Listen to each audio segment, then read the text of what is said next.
प्रियो, आज हम एक महत्वपूर्ण विषय पे अध्ययन करेंगे और ये महत्वपूर्ण इसलिए है क्योंकि ये परमेश्वर का वचन है। अगर आप यूहन्ना की पत्री उसका 15 अध्याय और 12 पद निकालें, प्लीज टर्न योर बाइबल और look to the Bible, John 15:12। यूहन्ना उसका 15 अध्याय और उसके 12 पद को हम पढ़ेंगे। मेरी आज्ञा ये है कि जैसा मैंने तुमसे प्रेम रखा वैसा ही तुम भी एक दूसरे से प्रेम रखो। Praise God. परमेश्वर का वचन, जैसा मैं हमेशा कहता आया हूं, आज फिर दोहराता हूं कि हमारे लिए कोई सलाह नहीं है। परमेश्वर आपको सलाह नहीं देता कभी, वो आपको कमांड देता है। जो उसने कहा है सो कहा है। वो आपको इनकरेज नहीं कर रहा कि आपको करना चाहिए, ट्राई करके देखो। ये उसका आदेश है कि जैसा मैंने तुमसे प्रेम किया है तुम भी आपस में एक दूसरे से प्रेम रखो। और ये बहुत आसान है परमेश्वर से प्रेम रखना, क्योंकि हर एक व्यक्ति परमेश्वर से प्रेम अपनी अपनी तरह से रखता है।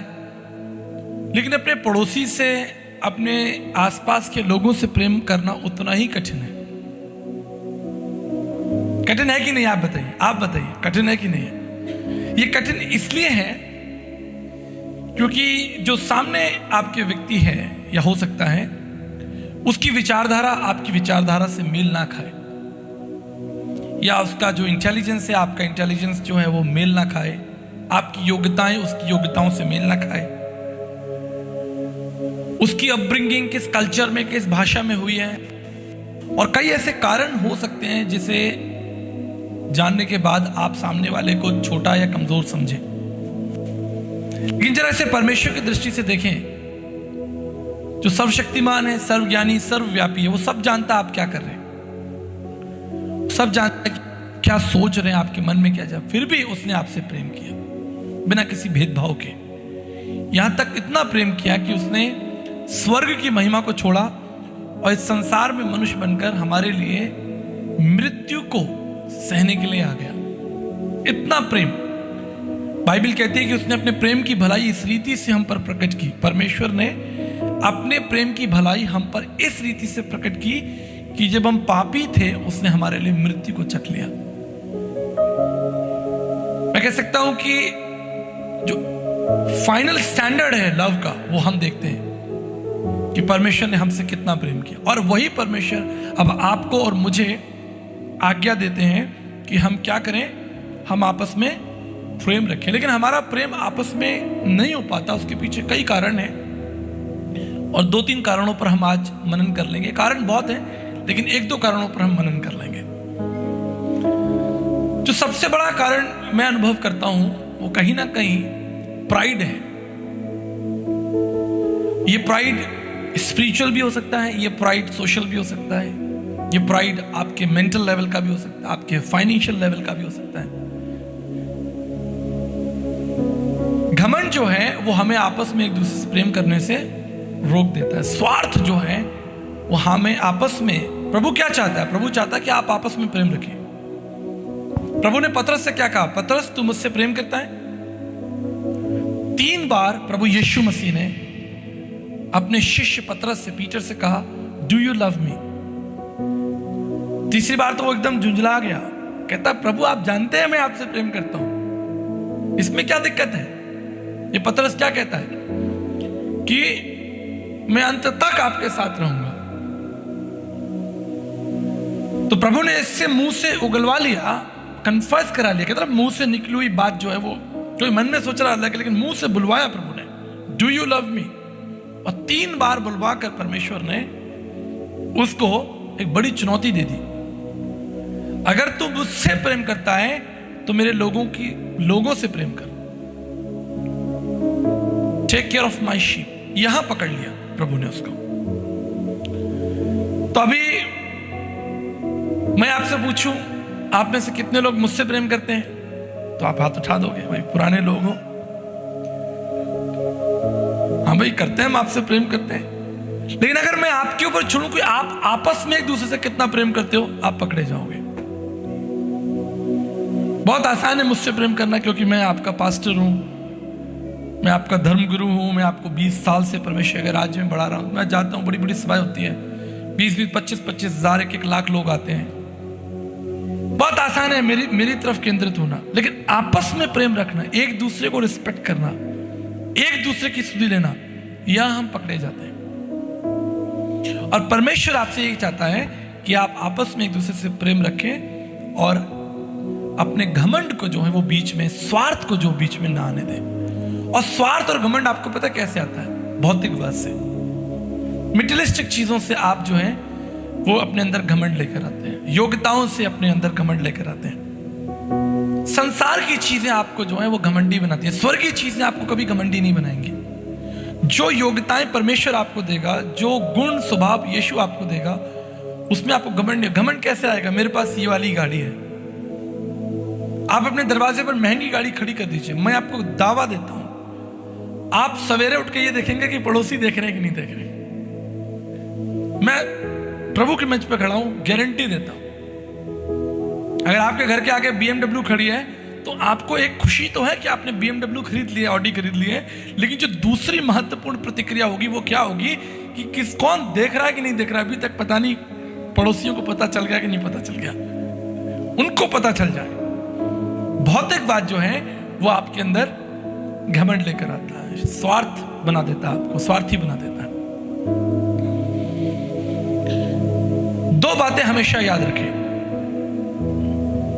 दो बातें हमेशा याद रखें। पहली बात, व्यवस्था विवरण उसका 10 अध्याय और उसके 14 पद में लिखा है। बाइबल कहती है, सुनो मैं नहीं कह रहा हूं, बाइबल कहती है, व्यवस्था विवरण उसका 10 अध्याय 14 पद में लिखा है, सुन, स्वर्ग और सबसे ऊंचा स्वर्ग और जो कुछ उसमें है वो सब यहोवा परमेश्वर का है। Everything in space in heaven belongs to God. अब आप अपने आप को बहुत स्मार्ट समझते हैं, योग्य समझते हैं, आप सोचते हैं आप पैसे वाले हैं, आप इस पृथ्वी पर रहते हैं, बड़ा नाम है आपका, बड़ा काम है। कभी यूनिवर्स पर स्टडी कीजिएगा, ब्रह्मांड पर स्टडी कीजिएगा, आपको समझ में आएगा आप क्या हैं। कितने बड़े बड़े प्लैनेट्स, गैलेक्सीज, ओहो। जब मैं कभी कॉस्मोलॉजी पढ़ने बैठता हूं तो मेरा तो सर ही चकरा जाता है। हम बहुत छोटे से ग्रह पर रहते हैं, एक छोटी सी दुनिया में रहते हैं। पृथ्वी एक बहुत छोटा सा ग्रह है, इसलिए जो परमेश्वर का दास है वो आपको क्या सिखा रहा है? व्यवस्था विवरण में सुन, स्वर्ग और जो कुछ स्वर्ग में है, जो कुछ स्पेस में है, ठीक है। कैंक्री 55E का नाम सुना है? कैंक्री 50 मैंने कई बार प्रचार किया है। ये एक प्लैनेट है। आप में से कोई है किसी ने हीरे की अंगूठी पहन रखी हो? चलो देखा तो होगा, पंकज जी ने तो पहन रखी होगी, मुझे पता है। अरे पंकज जी आप ना पहने हीरे की अंगूठी, ऐसा कैसे हो सकता है? तो हम कितना हीरा खरीदते हैं, छोटा सा हीरा खरीद लेते हैं, अंगूठी में लगा लेते हैं, कुछ पहन लेते हैं, खुश हो जाते हैं, हमारे पास हीरे हैं सब। सो यूनिवर्स में एक प्लैनेट है जिसका नाम है कैंक्री 55E। इस प्लैनेट की दो विशेषताएं हैं।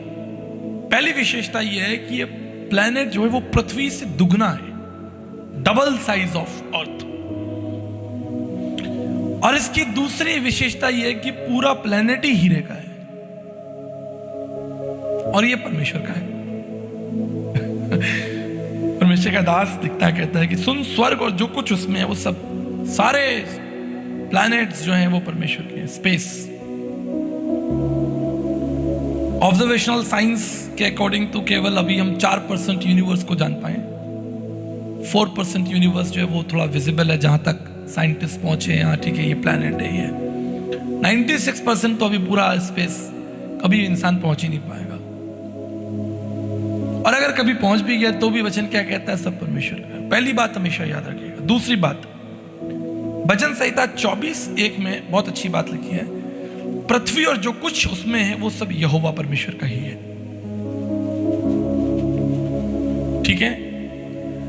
अब मान लीजिए आप बैंक गए, बैंक में हमारी बहन एक्सिस बैंक में, अब आप बैंक में गए, अपने खाते में आपने पैसे निकाले 20,000 रुपए, और बैंक मैनेजर कहे जी मैं नहीं देता आपको, तो आप क्या कहोगे? भैया मेरे पैसे हैं, कैसे नहीं दोगे आप? मैंने जमा किए। आप तो सिर्फ मैनेजर हो, स्टूवर्ड हो, आप यहाँ काम करते हैं आप, पर पैसे तो मेरे हैं, मैंने जमा किए थे। तो आप अपने पैसे को क्लेम कर सकते हो because it belongs to you. Bank manager आपको रोक नहीं सकता। अगर वो लीगल मनी है आपका तो वो आपका राइट है। ठीक इसी तरह इस संसार में जो कुछ है वो किसका है? तो फिर आप क्यों घमंड कर रहे हैं? फिर आपके अंदर प्राइड क्यों है? फिर आप किस चीज को लेकर दूसरों को दिखावा करें? मैं आपको बताना चाहता हूं आज घमंड के और स्वार्थ के नुकसान भी आपको बताऊंगा। बहुत से लोग घमंड और स्वार्थ में मर गए, आज इस संसार में नहीं है। They not in this world.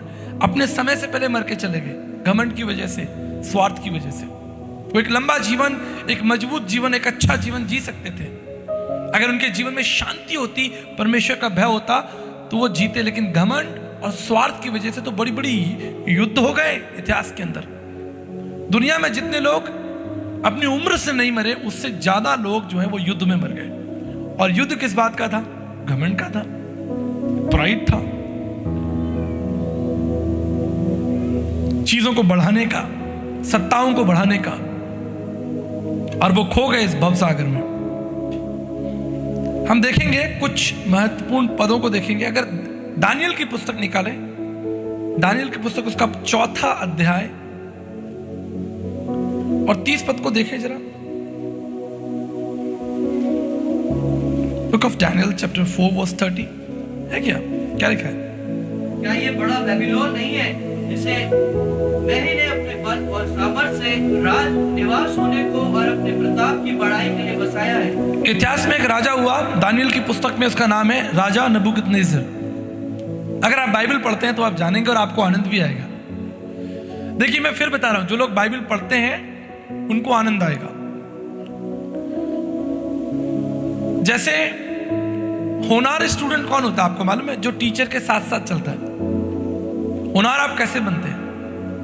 मेरी तो मैडम यहाँ बैठी हुई है, उन्होंने तो मुझे मैथ साइंस पढ़ाई हुई है। मैं तो ट्यूशन भी पढ़ता था, आपसे बाद में मुलाकात कराऊंगा आपको। होनार स्टूडेंट कैसे बना जाता है? जब आप टीचर के साथ साथ, सिलेबस के साथ साथ चलते हैं। जो कुछ आपको पढ़ाया गया उससे आप घर जाकर पढ़ें या घर से पढ़कर आए और आपको टीचर पढ़ाए तो आपको बड़ा आनंद आएगा।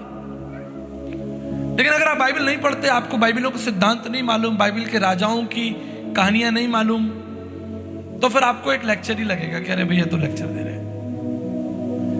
तो नबूकदनेस्सर एक राजा हुआ दानियल की पुस्तक में। उसने क्या कहा? अपने मुंह से कहा। क्या कहा जरा बोले? क्या ये बड़ा बेबीलोन नहीं जिसे मैंने ही अपने बल और सामर्थ से राज निवास होने को और अपने... क्या ये बड़ा बेबीलोन? एक दिन वो छत पर टहल रहा था, राजा नबूकदनेस्सर जो था अपने महल की छत पर था, और उसने दूर तक अपने परिश्रम को देखा, अपने कामों को देखा और बड़ा घमंड से भर गया।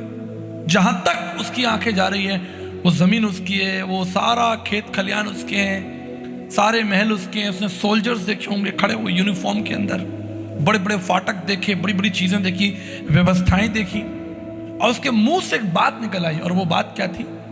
क्या ये बड़ा बेबीलोन, ये नगर मेरा नहीं जिसे मैंने अपनी बुद्धि से, अपने बल से बसाया है, बनाया है? घमंड की बात उसके मुंह से निकल गई। He was a king। दूसरी तरफ एक और किंग है, एक और राजा है, वो है दाऊद, किंग डेविड। दोनों राजा हैं, ठीक है। नबूकदनेस्सर कह रहा है ये सब कुछ मेरा है, मैंने अपने बल से, अपने प्रताप से, अपनी महिमा के लिए बनवाया, मेरी महिमा के लिए। लेकिन राजा दाऊद जो परमेश्वर का दास है, सेवक है, he is a king of Israel, Israel का राजा है, वो क्या कहता है? भजन संहिता 24:1 में पढ़ेंगे, बुक ऑफ साम चैप्टर 24 वर्स 1। क्या लिखा है? 24:1 पढ़े। देखिए, पृथ्वी और जो कुछ पृथ्वी पर है वो किसका है?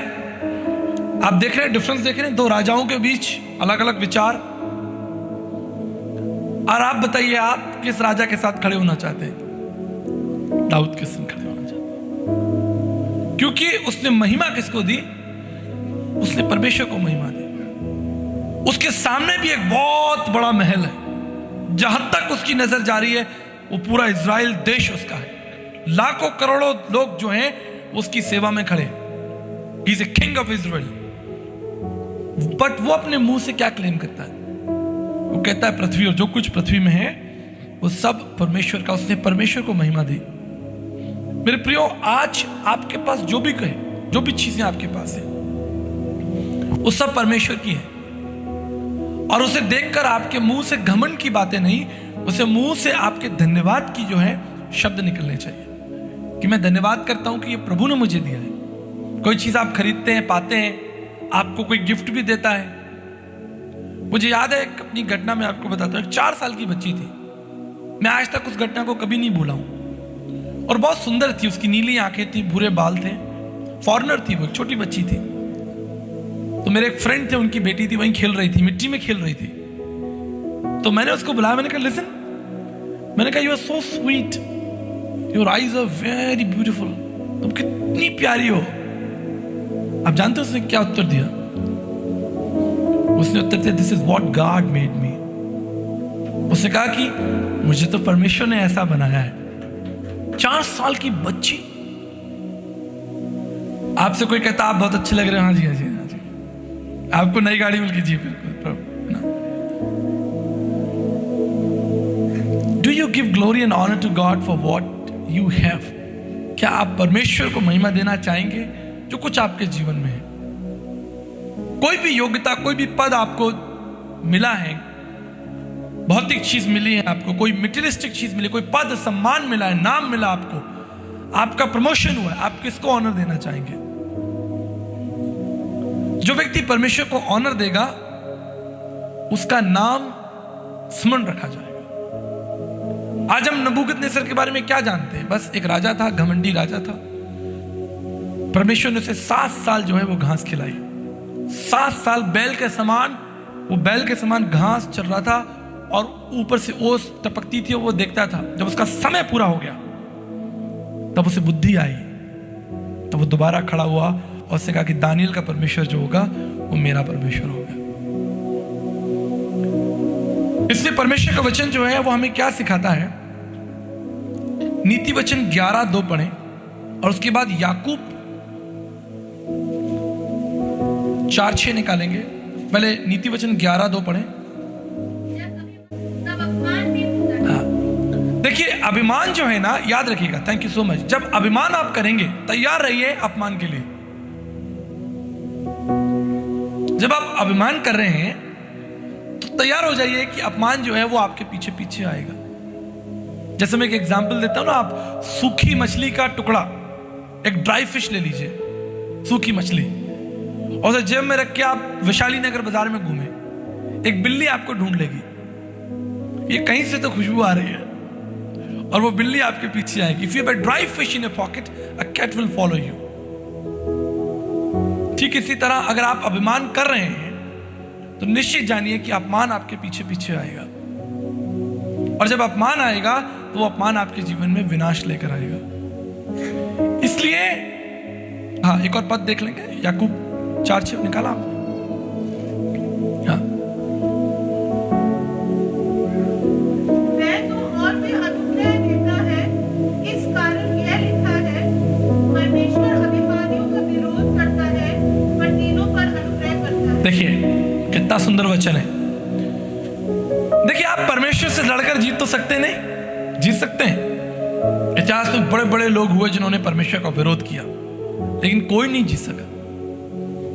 वो सर्वज्ञानी प्रतापी परमेश्वर जिसके कह देने से, मुख्य वचन से पूरी पृथ्वी जो है, पूरा यूनिवर्स जो है बन गया, आप उससे जीत नहीं सकते।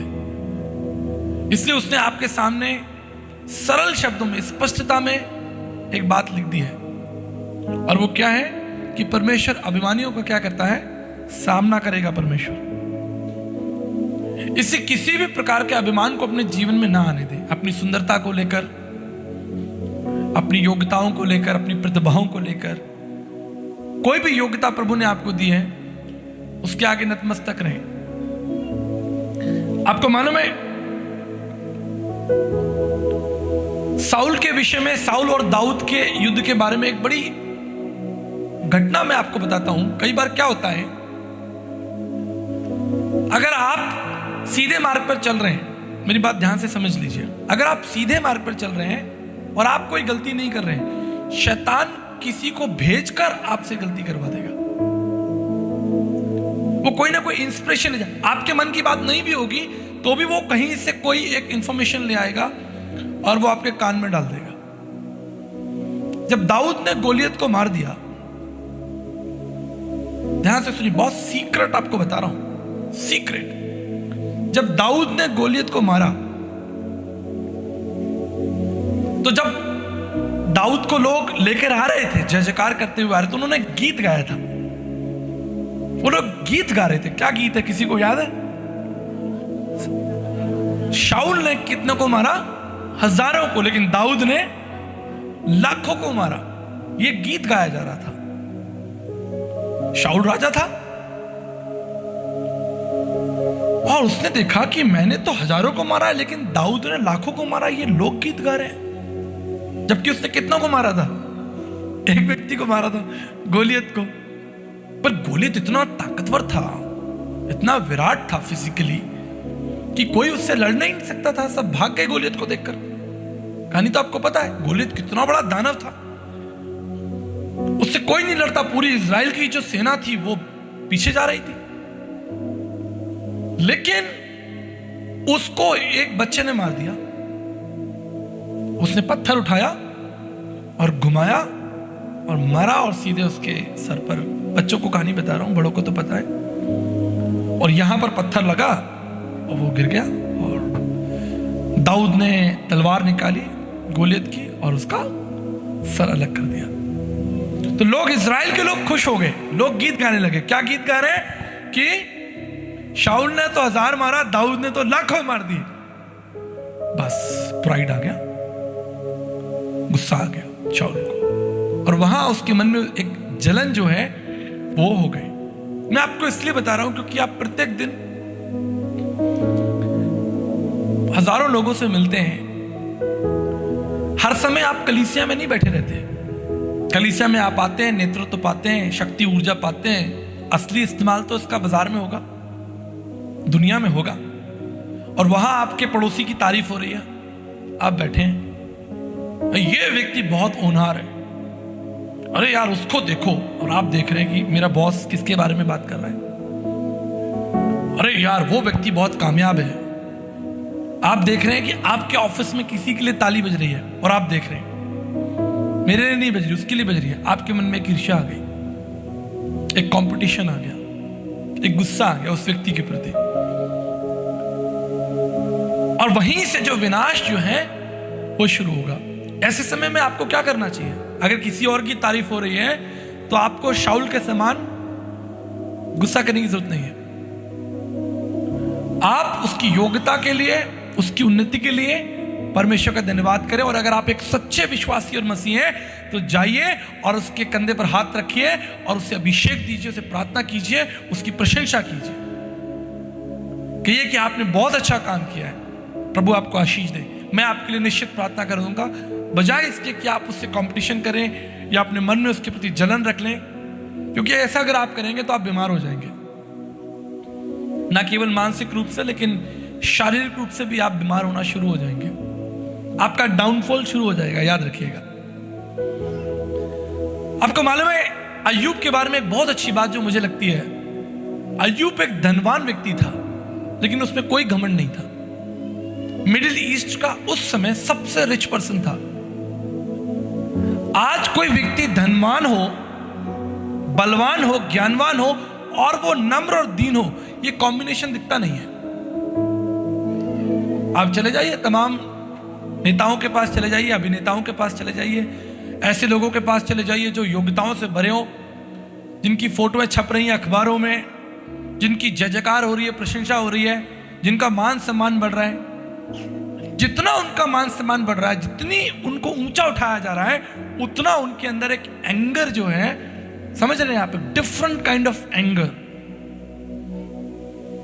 अभी इन दिनों एक बड़ा ट्रेंड चल गया, मैं कलीसिया को समझाना चाहता हूं। अभी इस समय एक अजीब सी स्पिरिट देश में काम कर रही है, भारत देश में विशेष रूप से। आपने देखा है डॉली चाय वाला, देखा नहीं देखा? बड़ा पाव गर्ल देखी आपने? तो ये 2-4 लोग फेमस हो गए। कोई बड़ा पाव बना रहा है भाग भाग कर, कोई चाय बना रहा है ऐसे उछाल उछाल कर, काइंड ऑफ। अब इसे देख के बहुत से लोग जो हैं वो इंस्पायर हो रहे हैं।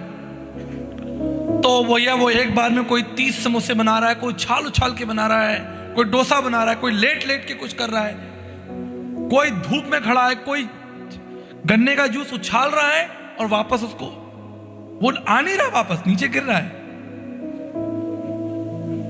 वो कामयाब नहीं है वो, लेकिन उसे देखकर उसके मन में एक जलन है, उसके मन में देखकर एक कंपटीशन आ गया कि अगर वो ऐसा कर सकता है तो मैं भी ऐसा कुछ करके देश में, दुनिया में अपना नाम। आप जरूर कीजिए अगर वो आपकी योग्यता है और अगर वो आपका एक मार्ग है जिसको आप करना चाहते हैं, करिए। लेकिन किसी को देखकर जलन अपने मन में पैदा कर लेना कि ये कर रहा अच्छा तो मैं भी ऐसा शुरू कर दूं। बहुत से ऐसे शॉप शुरू हो गए, दुकानें शुरू हो गई ये देखकर कि ये कर सकता है तो मैं भी कर सकता हूं। फिर वो दुकानें बंद हो गई क्योंकि वो दुकानों वालों में उनका कोई दर्शन नहीं था, उनके पास कोई विजन नहीं था। बहुत से बिजनेस शुरू हुए, बंद हो गए क्योंकि वो बिजनेस प्रतिस्पर्धा में, कंपटीशन में शुरू किए गए। उसके पीछे कोई लक्ष्य, कोई दर्शन नहीं था। ये मसीह लोगों को नहीं करना चाहिए। मसीह लोगों को इन सब चीजों से पीछे रहना चाहिए।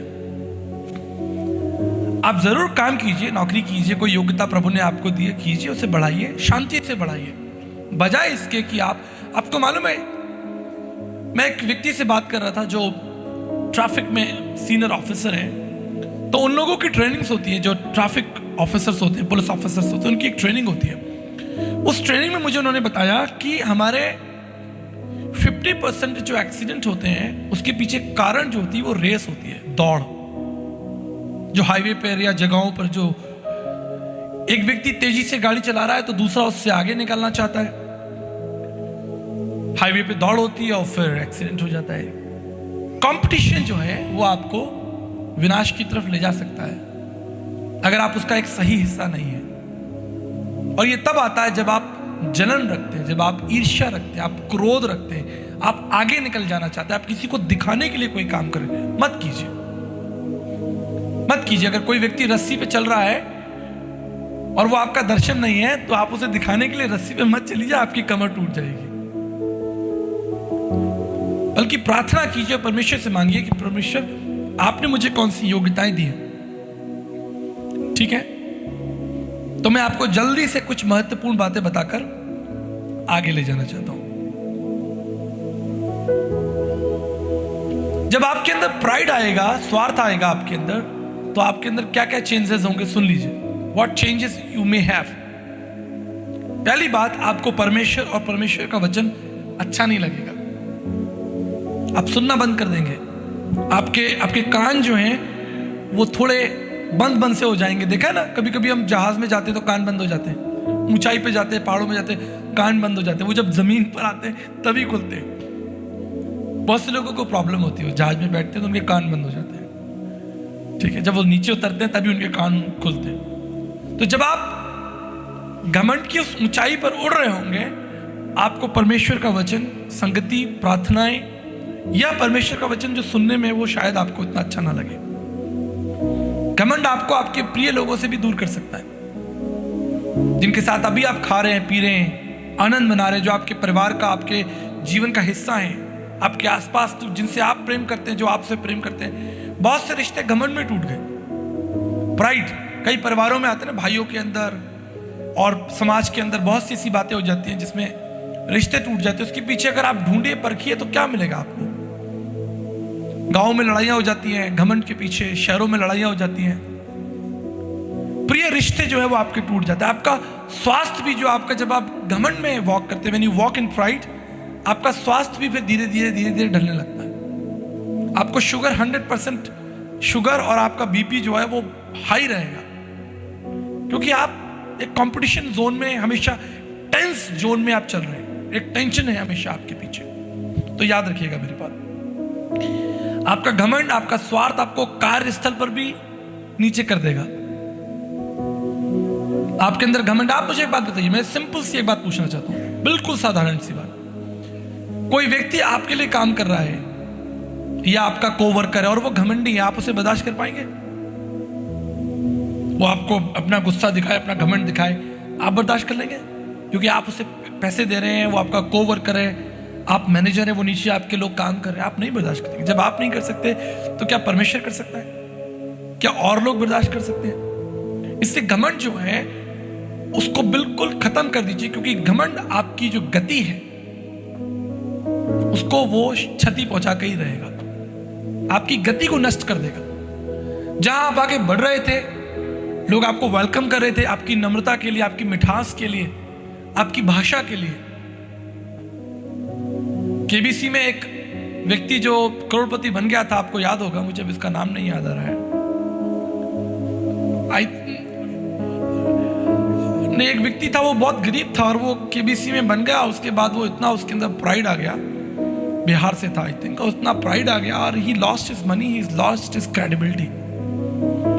जब भी आपके जीवन में पैसा आए, सम्मान आए, सम्मान बड़ी खतरनाक चीज है।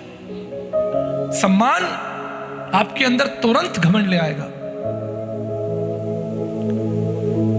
इसलिए हम लोग जो पास्टर्स हैं, कई बार हम इस चीज पर चिंतन रखते हैं, हम आपको बढ़ाना चाहते हैं। मैं आपको सच बताऊं, मैं चाहता हूं कि मैं आराम से बैठूं, आप प्रीच करो, लेकिन अगर वो चीज प्रोसेस से नहीं आई, सिर्फ आपको दे दी गई कि भाई चलो कल से आप ये काम करो, तो तुरंत घमंड आ जाएगा। प्रोसेस से अगर आप पहुंचे ऊपर तक तो नम्रता की संभावना है, लेकिन ओवरनाइट आपको तुरंत मंच दे दिया, चलिए भाई XYZ आप यहां से खड़े होकर प्रचार कीजिए, वो देखो प्रचार करने के बाद फिर कैसा घूमेगा। फिर वो सोचेगा सब मुझे आके बोले कि भाई मैंने बहुत अच्छा प्रचार किया, और किसी ने नहीं बोला तो उसे और गुस्सा आएगा, क्या किसी ने बोला नहीं कि मैंने अच्छा प्रचार किया। नाम जब परमेश्वर आपका बढ़ाए ना, तो घुटनों पर आ जाना, तब घुटनों पर आ जाना। मेरी बात संसार नहीं सुनेगा, मेरी बात वही उसी को अच्छी लगेगी जो परमेश्वर का भय मानता है। संसार के लोग परमेश्वर का भय नहीं मानते। उन्हें मैं कहूं कि भाई जब तुम्हारा नाम बढ़े तो तुम घुटने पे आना और लेट कर दंडवत होकर परमेश्वर की आराधना करना, ये बात वो यहां से सुनेंगे, यहां से निकाल देंगे। लेकिन जो परमेश्वर का भय मानता होगा, उसे मेरी बात समझ में आएगी कि आप बिल्कुल ठीक करें। तो घमंड जो है वो आपके कार्यस्थल पर, आप जो करना चाहते हो, बिजनेस करना चाहते हो, आप किसी इंटरव्यू में जा रहे हो, मैं बहुत सी चीजों को नोटिस करता हूं। मेरे कई मित्र हैं जो इंटरव्यूज लेते हैं, HR से, वो मुझे बताते हैं, मैं उनसे सुनता हूं, वो कहते हैं कि हमने उस व्यक्ति को सिर्फ इसलिए हटा दिया, वो योग्य था, उसके पास डिग्री थी, एक्सपीरियंस था, लेकिन उसके अंदर एटीट्यूड था, और इसलिए हमने उसको सेलेक्ट नहीं किया। तो एटीट्यूड जो है, जो घमंड है, वो आपकी दैनिक जीवन में, संसार की बातों में भी जो है वो आपको क्षति पहुंचाएगा। और घमंड जो है वो आपके जीवन में डिस्ग्रेस और डेथ भी लेकर आ सकता है। बी केयरफुल, डिस्ग्रेस ला सकता है आपके जीवन में। आप घमंडी हैं, धीरे धीरे धीरे धीरे आपका समाज, आपका परिवार, वो लोग जो आपसे प्रेम करते हैं, वो आपसे किनारा कर लेंगे और आप अकेले रह जाएंगे। और डेथ के बारे में तो मैंने आपको बताया, छोटी छोटी बातों पे लड़ाई हुई, ऐसा हुआ वैसा हुआ, ना जाने दुनिया में कितने लोग अपनी मृत्यु से पहले ही इस संसार से चले गए, लड़ भिड़ कर मर कर चले गए, युद्ध कर कर कर चले गए। एक मतलब नीचे गिराना ही है उसको, बदला लेना ही लेना है, बदला लेने की आत्मा। घमंड जो है वो आपके अंदर बदला लेने की, जैसे बीमारी के लिए ऐसा कहा जाता है कि जब किसी को BP हो जाए, शुगर हो जाती है, तो फिर उसके और ऑर्गन्स भी इफेक्ट होते हैं। मेडिकल वाले लोग भी बैठे हैं। इसी तरीके से प्राइड जो है आपके जब जीवन में आएगा, तो वो क्या क्या क्षति करेगा वो आपको पता ही नहीं होगा। धीरे धीरे धीरे धीरे आप कब जो है वो निकल जाएंगे। अब इसका सोल्यूशन क्या है भाई? इस समस्या तो देख ली हमने कि समस्या इतनी सारी है। अब इसका सोल्यूशन जो वो बिल्कुल बेसिक है। सबसे पहले अपनी प्रेयर और डिवोशन लाइफ को बढ़ाइए। सबसे पहले प्रार्थना का जीवन जो है, और प्रार्थना ऐसे भी नहीं चलते फिरते घुटने पर, ये मेरी बात समझ लीजिए, आप घुटने पर प्रार्थना कीजिए। अपने बिस्तर पर आइए, घुटनों पर बैठिए, जैसे भी आपके घुटने जब टिकेंगे ना, तब आप अपने जीवन में, घुटना टिकाने का मतलब है पूर्ण रूप से समर्पण, पूर्ण रूप से समर्पण परमेश्वर के सामने, घुटने टिकाकर, हाथ उठाकर जब आप परमेश्वर। So you should have your prayer life और डिवोशनल लाइफ। और सिर्फ प्रार्थना करके चल नहीं देना, वचन भी पढ़ना है। बहुत से लोग सोचते हैं ठीक है हमने आंख बंद कर ली, घुटने टिका लिए, पादी साहब ने बताया था, बस जल्दी जल्दी बोलते प्रभु आप महान हैं, धन्यवाद प्रभु आपने ऐसा किया, स्तुति महिमा आपकी, हम जा रहे हैं अपने काम पर, जय मसीह की। ये काम नहीं करेगा। सिर्फ आंख बंद कर लेने से प्रार्थना नहीं होती। वचन उस बारे में क्या कह रहा है, बाइबल क्या कहे, डिवोशनल लाइफ। इसलिए मैं इंकरेज करता हूं बाइबल पढ़े। सेकेंड इंपॉर्टेंट थिंग आपके लिए मेंटरशिप बहुत जरूरी है। घमंड आपको मेंटरशिप नहीं देगा, वो कहेगा मैं तो सब जानता हूं, मुझे कोई मेंटर कौन कर सकता है, कोई है जो मुझे मेंटर करेगा, कोई होना तो चाहिए। मैं इस मंच के माध्यम से कहता हूं मुझे प्रभु ने बहुत अच्छे मेंटोर दिए।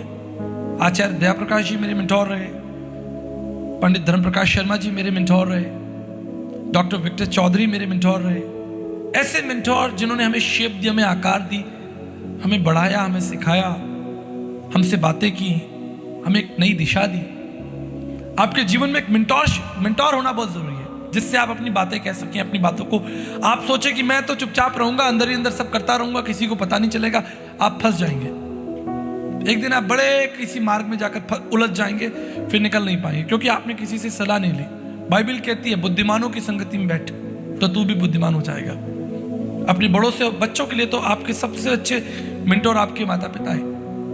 ये संदेश केवल बड़े लोगों के लिए नहीं है, छोटे बच्चों के लिए। सबसे जीवन में कोई भी बात हो, सबसे पहले अपने माता पिता को बता दें। उन्होंने आपको जीवन दिया है, जन्म दिया है, वो आपको कभी गलत राय नहीं देंगे। Mentorship. Third important thing fellowship. कई लोग सोचते हैं कि हमें कलीसिया जाने की क्या जरूरत है, हम घर में बैठे हैं आराम से, बुद्धिमान है। बहुत से लोगों ने घमंड में कलीसिया आना छोड़ दिया। घमंड ने उनको कलीसियाओं से दूर कर दिया, परमेश्वर से दूर कर दिया, संगति से दूर कर दिया। प्रभु ने क्या कहा था? प्रभु ने कहा था तू मुझसे प्रेम करता है, मेरे लोगों से भी प्रेम कर। तो जब आप लोगों में आएंगे, संगति में आएंगे, परमेश्वर आपको ब्लेस करेगा। याद रखिएगा परमेश्वर की हर एक आज्ञा में आपके लिए जीवन छिपा हुआ है। इसलिए परमेश्वर आपसे कहता है कि आप संगति में आए। हम्बल एक्टिविटीज, चौथा very important thing, humble activities. छोटे छोटे काम कर लिया करें। जब घमंड आए तो घर में झाड़ू पोछा लगा लें, टॉयलेट साफ कर लें, किसी की शादी हो रही हो पड़ोस में जाकर वहां पर जो है टेंट लगवाएं, कुर्सियां बिछवाएं, मदद करें। इस तरीके से आपका समाज भी आपको स्वीकार कर लेगा, यार ये तो बड़ा अच्छा आदमी है। एक पंथ दो काज हो जाएंगे और आप नम्र हो जाएंगे। ज्यादा घमंडी हो जाएं तो थोड़ा सा हॉस्पिटल घुमाएं, जहां देखे आईसीयू में कैसे कैसे लोग बैठे, ठीक है। और आपका घमंड आपका पीछा ना छोड़ रहा हो तो थोड़ा कब्रिस्तान चले जाए, महीने में एक बार कब्रिस्तान चले जाए, आपका सारा घमंड जो है वो नीचे आ जाएगा। ठीक है, सही कह रहा हूं। और पांचवा जो पॉइंट है वो सेल्फ रियलाइजेशन है। बैठे कभी कभी एकांत में बैठे, जब रात में अपने घर पहुंच जाएं, अपना डिनर कर लें, 10 मिनट बैठे और सोचे कि आज मैं कौन कौन सी मूर्खता, गलतियां, बेवकूफियां करके आ रहा हूं। Self realisation. आज मैंने किससे घमंड की बात बोली, किसको मैंने अपना जलवा दिखाया, किसको अपनी शान दिखाई, मैंने किसको मैंने क्या बोल दिया। सेल्फ रियलाइजेशन, सेल्फ इवैल्यूएशन बहुत जरूरी है। आप जानते क्यों? क्योंकि आपके अंदर एक आत्मा है, आपके अंदर एक आत्मा है, पवित्र आत्मा। God has given you the Holi spirit. ये आत्मा जानवरों के अंदर नहीं है, उनको सेल्फ रियलाइजेशन नहीं होगा आज मैं क्या करके आया हूं, लेकिन ये केवल आप कर सकते हैं, क्योंकि आपके अंदर परमेश्वर ने अपना आत्मा डाला है। आप दुनिया से झूठ बोल सकते हैं, लेकिन अपनी आत्मा से झूठ नहीं बोल सकते जो आपके अंदर बैठा है। उस आत्मा को अपना नेतृत्व करने दो, उस आत्मा से बात करें, अपने आप से बात करें। आप जानते हैं जब आप अपने आप से बात कर रहे हैं इसका क्या मतलब है? सेल्फ इवैल्यूएशन, सेल्फ रियलाइजेशन, इसका क्या मतलब है? आप अपने आत्मा से, आपका मन जो है वो आत्मा से बात कर रहा है। आप समझ रहे हैं? प्राण, शरीर और आत्मा, 3 चीजें ना हमारे शरीर में। क्या क्या चीज है? प्राण, शरीर और आत्मा। जो प्राण है वो क्या है? वो मन है। ये भी सीख लीजिए, बहुत इंपॉर्टेंट है। प्राण का मतलब कोई ऐसी चीज नहीं जो अलग से कोई सॉफ्टवेयर लगाया गया, वो आपका मन है। और आत्मा और मन में हमेशा युद्ध रहता है, बाइबल कहती है। आत्मा जो है वो आपको स्वर्गीय सिद्धांत बताएगा, स्वर्गीय तरीका बताएगा काम करने का, और मन जो है वो आपको समाज में क्या चल रहा है, दिन दुनिया में क्या आप सीख रहे हो, वो आपको आपका मन बताएगा। उसने ऐसा किया तो मैं भी ऐसा कर लेता हूं। मन जो है आपको संसार की तरफ, संसार के सिस्टम में ले जाएगा, और आत्मा आपको स्वर्गीय सिद्धांतों में ले जाएगा। इसलिए सेल्फ रियलाइजेशन करें। और बेनिफिट क्या होगा, बेनिफिट भी सुन लीजिए, फिर प्रार्थना करता हूं। सभी लोग बेनिफिट सुनना चाहते हैं ना, कि अगर हम घमंड को कम करें तो हमारा बेनिफिट क्या है। सुनिए बेनिफिट, परमेश्वर स्वर्ग से अपना फेवर आपको देगा। You will get the godly favour, परमेश्वर का फेवर आपके साथ होगा। ये मैं आपको सच बता रहा हूं। राजा दाऊद अचानक से राजा नहीं बन गया, रातों रात एकदम कोई भूकंप हुआ और वो राजा बन गया। आपको पता है, वो राजा बनने से पहले छोटा बच्चा था और वो भेड़ बकरियां चराता था, और वो भेड़ बकरियों में रुचि रखता था। उसकी जो भेड़ें थी उसमें वो रुचि रखता था, उनकी चिंता करता था। He was a humble boy, नम्र था वो। परमेश्वर ने उस नम्र बालक को चुन लिया कि मैं इस नम्र बालक को भविष्य में इजराइल का राजा बनाऊंगा। तो आपको जो पद मिलेगा, जो आपको ताकत मिलेगी, वो परमेश्वर से मिलेगी। जब परमेश्वर का फेवर आपका होगा तो दुनिया भी आपके रास्ते में नहीं आ सकती। बड़े बड़े लोग आपके विरोध में भी खड़े होंगे, कोई दिक्कत नहीं, क्योंकि परमेश्वर आपके साथ है। गॉडली फेवर, परमेश्वर ने जब हां कर दी तो कोई मनुष्य मना कर सकता है। जब परमेश्वर चाहता है कि मैं इस व्यक्ति को यह काम दूं और इसके इस बिजनेस में, इसके परिवार में, और इसके पास ये वाली गाड़ी हो, इसके पास ये वाला घर हो, अगर परमेश्वर ने चाह लिया तो वो उसे कोई रोक नहीं सकता। डायरेक्ट परमेश्वर का जो है आपको फेवर मिलेगा। Second important thing, the Bible says, प्रभु यीशु मसीह परमेश्वर और मनुष्य दोनों के अनुग्रह में बढ़ता रहा। मनुष्यों का फेवर भी आपको मिलेगा। जब परमेश्वर आपके साथ होगा तो परमेश्वर सही मनुष्यों को भी आपके लिए खड़ा कर देगा। आपको पता नहीं, आपकी जिंदगी में कोई भाई आएगा, कोई बहन आएगी, कोई पड़ोसी आएगा, कोई रिश्तेदार आएगा, गॉडली फेवर आपको मिल जाएगा, आपके रास्ते खुल जाएंगे। अब मैं उदाहरण के लिए गिफ्टी, ये हमारा सारा मीडिया देखता है। अगर आप 1.5 साल पहले बात करें तो गिफ्टी ने शायद कितना घूमा हुआ था, थोड़ा सा इंडिया घूमा हुआ था, बस पंजाब, हरियाणा, दिल्ली। लेकिन जब परमेश्वर का अनुग्रह इस पर हुआ, आज ये पूरे इंडिया में हमारे साथ घूम रहा है, नए नए लोगों से मिल रहा है, नई कलीसियाओं से, नए पास्टर्स, नए कामों को परमेश्वर नयापन आपके जीवन में लेकर आएगा। परमेश्वर आपकी जिंदगी में किसी को ऐड करेगा और उसके द्वारा परमेश्वर आपकी जिंदगी में एक नयापन लेकर आएगा। परमेश्वर किसी को भी आपके लिए खड़ा कर सकता है। उसने तो एलिया के लिए कौओं को भेज दिया कि जाओ रोटी खिलाओ, कौए आए रोटी खिलाने के लिए एलिया को। परमेश्वर आपसे यह कहना चाहता है कि अगर आप परमेश्वर के मार्गों पर चल रहे हैं और आपके जीवन में परमेश्वर की वो शून्यता है, तो परमेश्वर आपके लिए लोगों को भी खड़ा कर देगा आपके फेवर के लिए,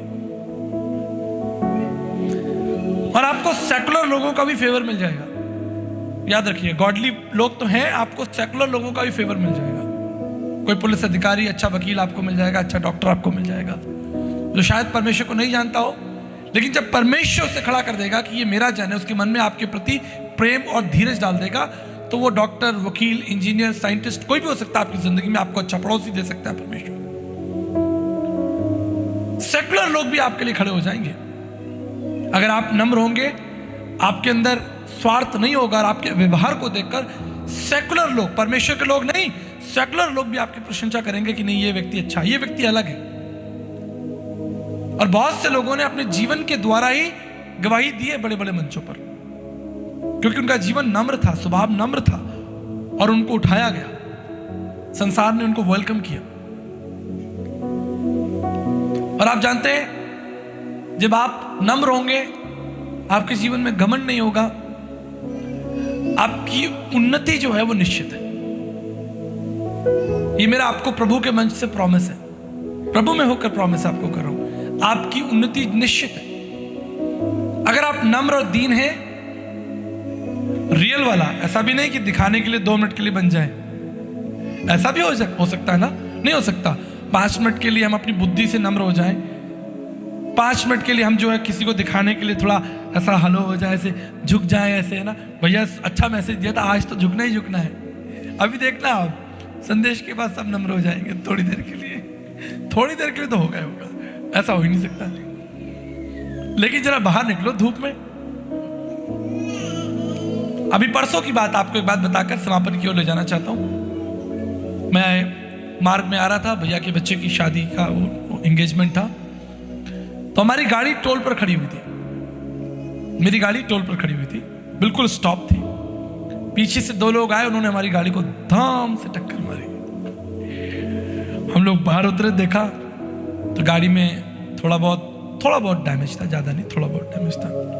और वो जो 2 लोग थे वो डर गए, क्योंकि मेरे साथ 7-8 लोग थे, हम 7-8 लोग थे ना, वो 2 लोग थे। और मार्ग में कोई ऐसी भीड़ भाड़ भी नहीं थी, छोटा सा टोल था, हम निकल जाते।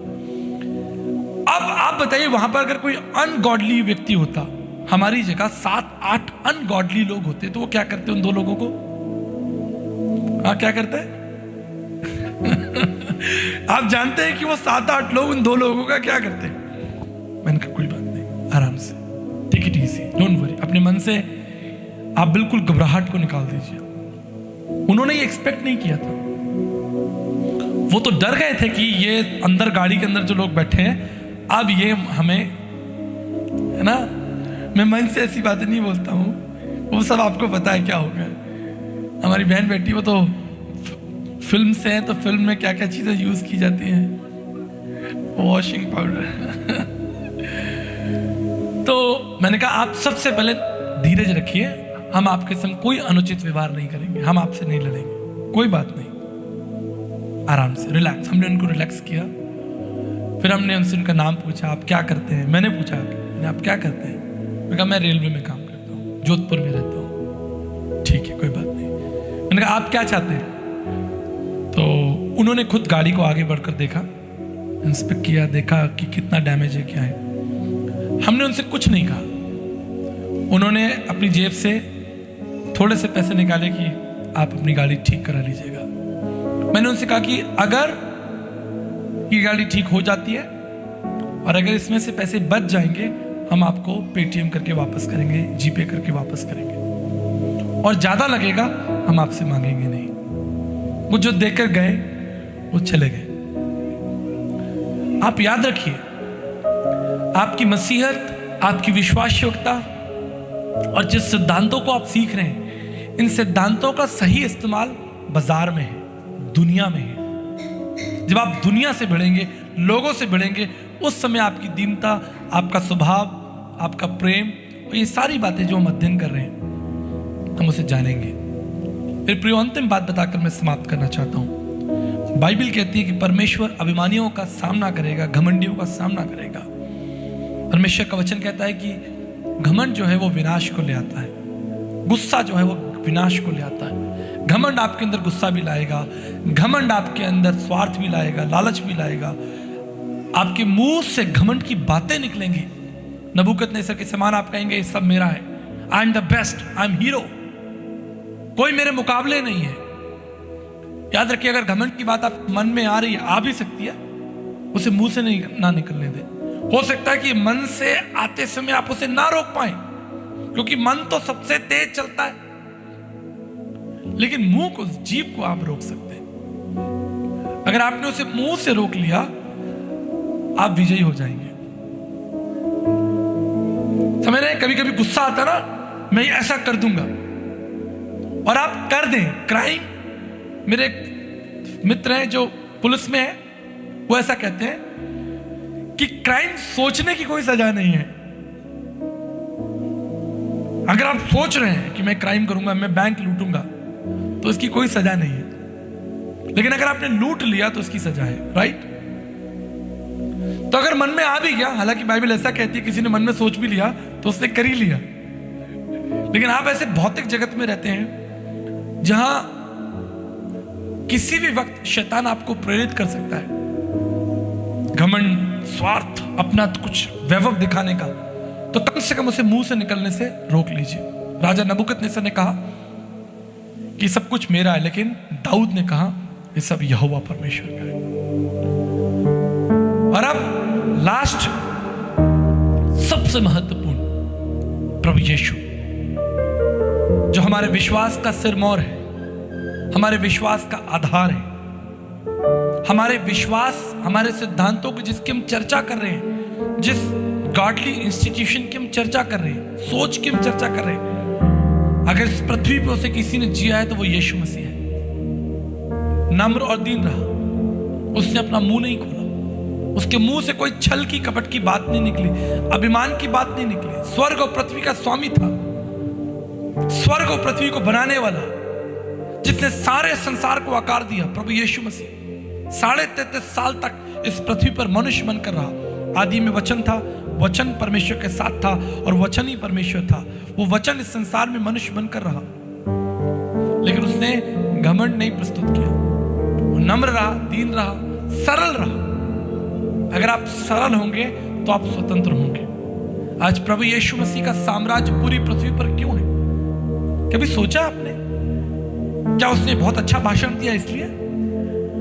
क्या उसने सिर्फ क्रूस की मृत्यु को सह लिया और वो मृत्यु पर जयवंत हो गया सिर्फ इसलिए? अगर आप बड़े ध्यान से देखें तो प्रभु यीशु मसीह ने जो कुछ सिखाया है उसे जिया है, इसलिए उसका साम्राज्य आज भी स्थिर है। सिखाया बताया तो बहुत लोगों ने, लेकिन उनका साम्राज्य खत्म हो गया। लेकिन प्रभु का साम्राज्य इसलिए स्थिर है क्योंकि जो कुछ उसने सिखाया उसने उसको जिया है। आप उसे जिए, आप उसको जिए। किसी से पूछा गया कि अगर आपको क्रिकेट सीखने के लिए मौका मिले तो आप किससे सीखना चाहेंगे? जवान ने उत्तर दिया कि मैं सचिन तेंदुलकर से सीखना चाहूंगा। किसी से पूछा गया कि अगर आपको संगीत सीखना हो तो सबसे पहले आप किसका नाम लेंगे? उन्होंने कहा मैं लता मंगेशकर के पास जाऊंगा। She is the best in singing, Sachin is the best in cricket. लेकिन आज इस मंच से मैं आपसे पूछता हूं, अगर आपको जीवन किसी से सीखना हो, किससे सीखेंगे? जीवन की बातें किससे सीखेंगे? अनंत जीवन का स्वामी आपका मार्गदर्शक कौन होगा जो आपको उस मार्ग में ले चलेगा? यीशु ने कहा मैं अच्छा चरवाहा हूं, I am a good shepherd, I will take care of you. उस यीशु मसीह के, देखिए किसी मनुष्य को देखकर भी आप नहीं चल पाएंगे, मुझे देखकर भी नहीं चल पाएंगे। अगर आपको किसी को देखकर चलना है तो वो प्रभु यीशु मसीह को देखकर चलना है। उसके मुंह से कोई छल की बात नहीं निकली, उसके मुंह से कोई घमंड की बात नहीं निकली, उसके मुंह से कोई स्वार्थ की बात नहीं निकली। उसने तो अपना सब कुछ संसार को दे दिया। मेरे प्रियो, यही मेरी प्रार्थना है, प्रभु आपको बुद्धि समझ दे। अगर परमेश्वर आपको भौतिक बातों में बढ़ा रहा है, बड़ा घर दे रहा है। मैं जब जयपुर शहर में आया था, मैं किराए के घर में था, राइट, बापू नगर में किराए के घर पर रहा, टिन की शेड थी। आज जयपुर शहर में प्रभु ने मुझे 4 घर दे दिए। मैं 4 में रहता नहीं हूँ, रहता 1 में, लेकिन घर में परमेश्वर ने 4 घर दिए। जब मैं शहर में आया था, प्रभु ने मुझे, मेरे पास एक स्कूटर था, आज कम से कम नीचे 6 गाड़ियां खड़ी हुई हैं। और आप लोगों की गाड़ियां भी तो मेरी गाड़ियां हैं। हेलो कम ऑन, आप लोगों के घर भी तो मेरे ही हैं, करेक्ट? तो मैं 4-6 नहीं, मैं तो कहूंगा जितनी गाड़ियां नीचे खड़ी हैं वो सब मेरी हैं। जितने घर आप लोगों के पास है मेरे। इन सारी योग्यताओं को पाकर, इन सब चीजों को पाकर मुझे क्या करना चाहिए? क्या मुझे घमंडी हो जाना चाहिए? मुझे इन चीजों को देखकर अपने घुटनों पर आकर परमेश्वर का धन्यवाद करना चाहिए कि प्रभु आपने मेरे जीवन के लिए इतनी सारी आशीषें दी और सारी महिमा, सारा आदर में आप। परमेश्वर जब आपको भौतिक रूप से बढ़ाए, आपके तंबुओं को छोड़ा करे, आपके घरों को छोड़ा करे, आपके नाम को बढ़ाए, आपको महिमा दे, बड़े मंचों पर ले जाए, याद रखिएगा, नम्र और दीन रहिएगा तो आप स्थिर रहेंगे। जो नम्र रहेगा वो स्थायी रहेगा, जो नम्र रहेगा वो सफल होगा।